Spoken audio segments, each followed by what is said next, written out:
Jāņa Rozes grāmatnīca piedāvā.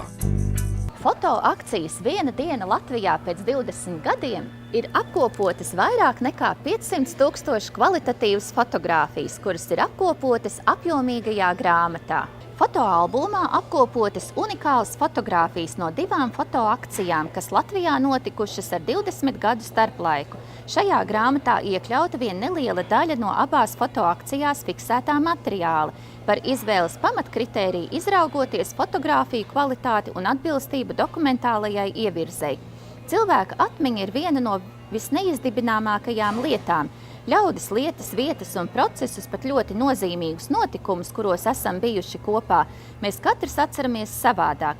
Nereti nozīmīgākie dzīves notikumi gadiem ritot nogūluši ļoti tālos atmiņas nostūros, bet šķietami nesvarīgi mirkļi spilgti, varbūt pat uz mūžu, iespiedušies atmiņā. Gluži tāpat ir ar fotogrāfiju. Viens slēdžas klikšķis un nākotnē saglabāta kāda unikāla lietu kārtība. Šo un vēl citas grāmatas meklējiet visās Jāņa Rozes grāmatnīcās.